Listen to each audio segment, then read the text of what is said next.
Assalamualaikum warahmatullahi wabarakatuh. Selamat siang dan salam sejahtera. Terima kasih atas kesempatan yang telah diberikan kepada saya untuk mengikuti Lomba Debat Bahasa Indonesia atau LDBI tingkat provinsi tahun 2020.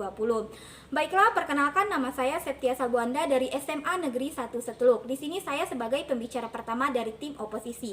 Adapun tugas saya di sini yaitu yang pertama memberikan batahan, kemudian membawakan pembagian argumen, kemudian menyampaikan argumen dan menyimpulkan argumen. Dewan juri yang saya hormati, kebun binatang galaksi bukan barang baru di lingkaran ilmuwan. Ia pertama kali diusulkan pada tahun 1973 sebagai hipotesis kebun binatang atau zoo hipotesis. Hipotesis ini menyatakan bumi sebagai planet yang sudah diamati oleh si penjaga kebun binatang yang sengaja bersembunyi dari manusia. Hipotesis kebun binatang diperkenalkan pertama kali oleh John Ball, seorang astronom dari Massachusetts Institute of Technology, yang mengatakan ada kemungkinan alien cerdas di luar sana yang sekedar memantau aktivitas manusia tanpa harus mengusik layaknya orang mengamati ekosistem kebun binatang. Sebelum masuk dalam argumen saya ingin menyanggah apa yang telah disampaikan oleh pembicara pertama dari tim pemerintah yang mengatakan bahwa pencarian kecerdasan ekstraterestrial ini hanya membuang-buang dana, padahal masih ada hal penting lainnya untuk mengalokasikan dana dari pemerintah. Tetapi menurut saya proyek ekstraterestrial ini juga masuk dalam hal-hal penting yang harus mendapatkan perhatian khusus dari pemerintah, dan juga sama sekali tidak membuang-buang dana, karena proyek ini juga memberikan banyak sekali manfaat bagi manusia untuk kedepannya. Diskusi dalam pertemuan para ilmuwan Massaging Extraterrestrial Intelligence di Paris, Prancis pada 18 Maret 2019 lalu, para ilmuwan itu menyodorkan hipotesis Galactic Zoo alias kebun binatang galaksi yang berpendapat bahwa alien boleh jadi sedang mengamati planet bumi beserta kehidupan manusia di dalamnya. Mungkin saja makhluk luar angkasa memperhatikan manusia dari bumi, seperti halnya kita sedang menyaksikan binatang di kebun binatang. Ada beberapa alasan mengenai mengapa proyek penelitian terkait alien ini harus tetap dilaksanakan, yaitu yang pertama, secara definitif paradoks Fermi atau dikenal juga dengan istilah Fermi paradox atau Fermi question adalah sebuah paradoks antara keharusan adanya suatu peradaban ekstraterestrial yang jauh lebih cerdas dari kehidupan di bumi dengan ketiadaan bukti ilmiah apapun tentang keberadaan mereka hingga saat ini. Berdasarkan diagram Hertzsprung-Russell atau sebuah teorema dalam astronomi yang ditemukan Eugene Hertzsprung dan Henry Norris Russell mengenai pencipta bintang, ada miliaran bintang di galaksi yang strukturnya mirip dengan matahari. Banyak bintang-bintang ini yang miliaran tahun lebih tua dari tata surya. Kedua, berdasarkan kalkulasi yang dilakukan para ilmuwan hingga mendekati probabilitas tinggi, beberapa bintang disebut memiliki kemiripan dengan bumi. Jika hal ini benar sepenuhnya, maka diasumsikan bahwa memang ada makhluk lain yang telah mengembangkan peradaban yang jauh lebih cerdas. Kemudian yang ketiga, yaitu salah satu asumsi mengenai bentuk kemajuan peradaban yang dimiliki makhluk cerdas tersebut adalah mampu menempuh penjelajahan antar bintang atau interstellar travel yang masih belum bisa dilakukan oleh makhluk bumi. Ide mengenai perjalanan antar bintang sejatinya sudah muncul sejak zaman lampau dalam berbagai kisah fiksi. Namun kajian matematis mengenai hal tersebut baru berhasil dilakukan pada 1952 oleh Leslie Robert Sternberg, seorang fisikawan yang juga pioner diskursor astronautika dari British Interplanetary Society.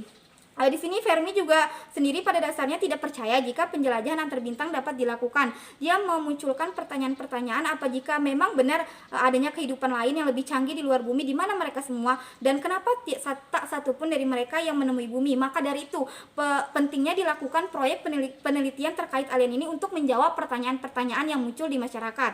Kemudian Nikola Kardashev, seorang astrofisikawan Rusia yang juga mendukung teori tersebut, pernah mengajukan argumen mengenai beberapa level peradaban atau yang dikenal dengan istilah Kardashev cycle.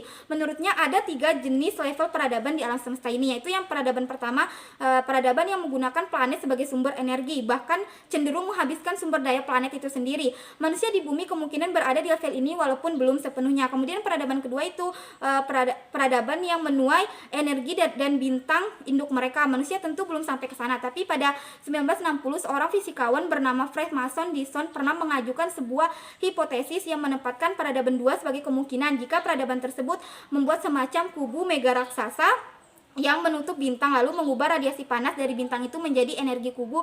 Ini kelak dinamakan dengan Dyson Sphere. Kemudian peradaban 3 yaitu peradaban yang jauh lebih maju dari kedua peradaban di atas, karena bukan hanya telah memiliki Dyson Sphere tetapi sudah mampu menuai energi dari seluruh galaksi mereka. Kemudian Dewan Juri yang saya hormati, pada perayaan ke-46 keberhasilan manusia mendarat di bulan, miliarder Rusia Yuri Milner menyatakan akan menghabiskan dana sekitar 100 juta dolar Amerika Serikat demi mencari makhluk ekstraterestrial melalui proyek bernama SETI atau Set for Extraterrestrial Intelligence ini.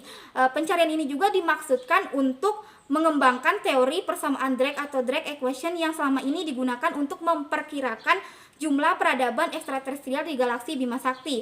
Pada minggu yang sama juga, NASA berhasil menemukan sebuah exoplanет mirip bumi di luar tata surya yang hanya berjarak 1400 tahun cahaya.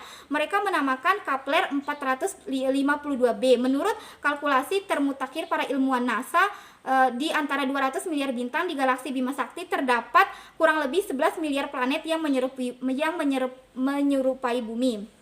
Maka dari itu, narasi Galactic Zoo dan proyek penelitian terkait alien ini tidak boleh dihentikan. Kemudian juga dari jumlah 11 miliar 8,8 miliar planet berukuran sebesar bumi dan berlokasi di zona temperatur yang dapat dihuni manusia atau tidak mesti di Bima Sakti, serta berjarak pas dari gugus perbintangan sehingga memungkinkan terjadinya kehidupan zona yang memungkinkan terciptanya kehidupan yang dinamakan dengan narasi Galactic Zoo tersebut.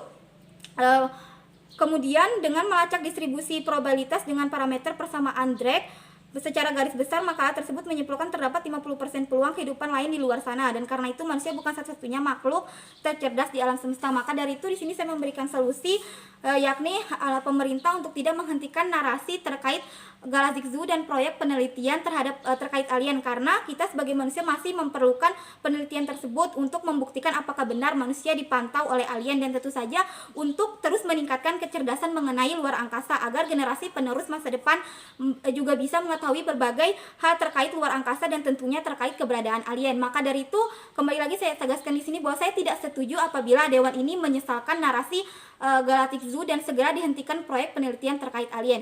Sekian, terima kasih. Wassalamualaikum warahmatullahi wabarakatuh.